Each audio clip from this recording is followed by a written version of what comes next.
All right, people, so I have a story time. I don't have much time to explain it, and this is also coming off of my head, no editing, so bear with me.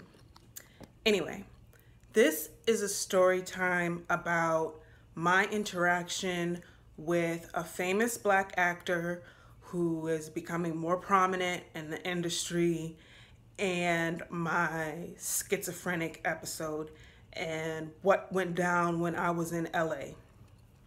Now, I'm just going to tell you, I have schizophrenia. And if not tempered with medication, the schizophrenia is extremely severe. And I'm talking about hearing voices very clearly, very audibly, feeling things on my body that aren't there, but feeling them as if they actually really are there. Bodily movements, kind of like Tourette's, like if you had Tourette's and you just blurted out a word uncontrollably, like movements of my body happening uncontrollably. What else? Very vivid dreams, being stuck in sleep paralysis and seeing dark figures and figures in the room and having them attack me and feeling sensations on my body and even feeling pain on my body. I felt everything from arousal to straight up pain, as if somebody was like digging a needle in my back type of thing. So it gets very severe. It used to only happen severely when I smoked weed. Just imagine tripping, but it just happening without the use of drugs. It's very visceral. So now that that's out the way, now I'm going to preface this. What I'm about to describe, I'm in the wrong. I know this. So all you people who are fans of him and are team him, understand and know that I already know that I'm in the wrong, and that if I could sit down and apologize to him, I would do it in a heartbeat. But the situation, I can't really do that right now. And before you look at me like, oh, this girl's nuts, take into consideration everything I just described in the beginning. But anyway, so I'll start with this. I was deeply into the spirituality, new age movement, new wave, zodiac, horoscopes, astral projection, dreams, psychics, all of that when I left Christianity. I really ascribed to new age spirituality, hardcore. I now identify as an atheist due to a lot of reasons that happened in my life, and also one of the factors, not the entire factor, but one of the factor is the things that I thought was spiritual activity stopping due to medication. So medication solved schizophrenic hallucinations that I thought were spiritual, and it just showed me that it is brain activity. So brain activity explained some of the spiritual feelings and hormones and emotions we go through when we feel the Holy Spirit or whatever. But anyway, that's just one aspect as to why I'm an atheist now. But to the point of the story. Into the New Age movement, this is in that point. Into aliens too, that too, star seeds. If you follow my channel, I had a video about star seeds. I had a video about spiritual interaction and spiritual in all types of things like poltergeist activity, things like that. If you're aware of my channel, then you know that I've talked about that. In addition to regular healing modalities that can still be used even by a person who's an atheist that can help improve your life. I know I've helped a lot of people, and some people have reached out to me and told me to not stop it, but I've definitely taken a different turn seeing now that I'm an atheist. I choose a more secular way of healing. even though some of my videos can still be healing to an atheist. But anyway, to the point. I believed in soulmates and twin flames. For some reason, certain people in my life, certain celebrities and certain people in my life came to me in visions, and I could actually hear their real original voice in my head and in dreams and all those kinds of things. It was really real. Now, this is before I understood that I had schizophrenia. This is when I was involved in the spiritual movement. So I thought I was just becoming more and more spiritually inclined. Not only that, but these things were extremely clear to the person. So it wasn't hazy, like weird things happening that could seem like a mental disorder. No, it seemed very clear, as if like a psychic getting a psychic reading. So I had these interactions with certain celebrities and even people in my day-to-day life. And I would even ask them, like, do you feel a connection? Do you remember having any conversation with me before, like spiritually? And I would get like a no, but I just knew something was up because it was so real to me. If you've ever had sleep paralysis, you know how real that feels, except have more vivid, animated things that happen to you. I don't have much time, so I'm going to get to the point. Basically, the actor in question is Michael B. Jordan. There you go. I would message him on Instagram and watch him on Snapchat and interact with him as if he already knew about this relationship that I had. I know, crazy, weird. But I don't know, just like I had the biggest crush on him, and I felt even more connected to him because of what I was going through. He wasn't the only celebrity, and he wasn't the only regular person. Like, it was all different types of people, had different types of relationships. With him and a few other celebrities was a romantic one, and I took him to be a soulmate.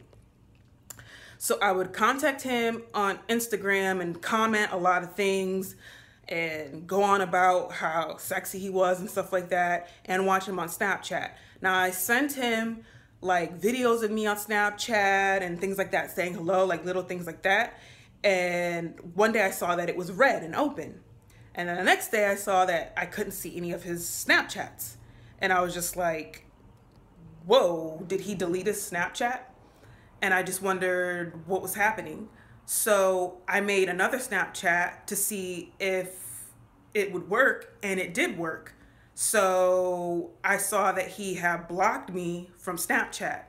Now, at that time, I wasn't saying anything spiritual or anything like that. It was just kind of like pictures and lighthearted stuff, but it was a lot, and I got blocked from Snapchat.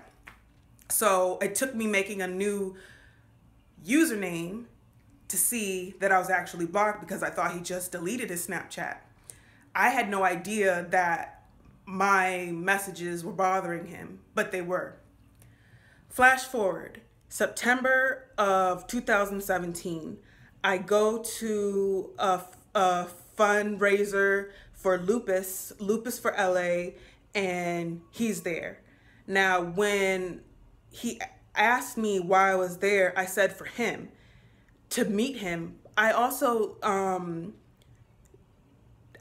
care about the foundation. So if he ever watches this, there's like not enough that I could have said. At the time when he was talking to me, like there's a thing that says that I was in an altered state, and I'll get to that in a second. And I was, because I was drunk and I was still having feelings of spirituality or whatever, but not knowing that it was schizophrenia. And when I met him, I was like, I was kind of upset that he came there with a girlfriend, because I thought, oh, what about me and him? So I kind of had an attitude, and I was just like, why are you here? And he was like, I said, why does lupus affect you? And he's like, my mother has lupus. And he kind of gave me a little attitude back. And he was like, well, why are you here? And I was just like, for you. And that is true, but I also do care about the foundation, and I care about people who suffer. And I donated the money, not just only to see him there, but to have a good time also. And I did have a good time, but I got in a little bit of trouble. What happened after that was I gave really mean face to his girl that was there. I was like rude and giving her attitude, and I asked him for a hug, and he gave me a hug. And then I kind of talked to his friend about horoscope and astrology, and then trying to get this over. It's only have 4 more minutes. I saw him again, and I was like, I want another hug. I felt very entitled to him because of this relationship that I had. And he was like, I think you got enough hugs for the night or whatever. And I kind of like tugged at his side, and he was just like taken aback. And the security guard was like, you need to leave him alone, yada, yada, yada. And that was the end of it. And then that was it. I left him alone, didn't talk to him. And I just enjoyed my night by myself. And I didn't understand how much that affected Michael. Anyway, flash forward. I was getting very visceral, quote unquote, attacks from my soulmate that I thought was Michael B. Jordan. And it was happening all over my body. Imagine like feeling the attack in sleep paralysis, but in waking life, all over your body. And I was very distraught. I was deep into the disorder. I was getting hallucinations every night. I was hearing his voice. He's not the only one, but this is the person that I'm talking about for the sake of the video. I was hearing his voice verbatim for what it was. I was into the New Age spirituality, so I thought this was all real, especially since I built up such a study of New Age spirituality. Well, I had had enough of what was happening to me. It was happening to me so viscerally that I was suicidal. So what I did was I made a death threat towards him. Yep. I commented on his Instagram. This is an official death threat. I called his agency. At the time, I was in LA for myself. It's the article that is about me out there about what happened, because I got put in a tabloid. And the reason why I'm making this video, why I'm finally saying something about it, I feel like since it's up, hear my side of the story too. So I commented on his Instagram. Oh yeah, and the reason why I was in LA, I majored in acting. I did a little bit of graduate school in acting, and LA is my dream place to be. And I was there to start a new life in LA and also gain an acting career. Not there specifically for him, which is what it gave off to be. But I was there for months before this happened. But anyway, I threatened him on Instagram. I was researching a lot of different agencies and sending my stuff to different agencies, and I sent stuff to his agency, and I called his agency. I said, if he doesn't stop, I'm gonna kill him. And I made a YouTube on my YouTube channel, this one, I don't know if some of you may remember, threatening to kill him. And the YouTube video got taken down immediately, and the secretary said that I was like very agitated, which I was very agitated, because I didn't know how to make these things stop, and talking very quickly, which I was, because I was kind of desperate. So I made a desperate attempt to make him stop. Try to fast forward. Shortly after, I get a restraining order, a 5-year restraining order, with the threat of not signing it, that they would put it on TMZ. Now, I signed it rightfully because, you know, it's a freaking death threat. But it ended up on tabloids, online, and on YouTube anyway, even though I signed it. His lawyer threatened me with it. But anyway, so he has a restraining order against me. I'm sorry. That's my story. Time is about to run out. What do you think?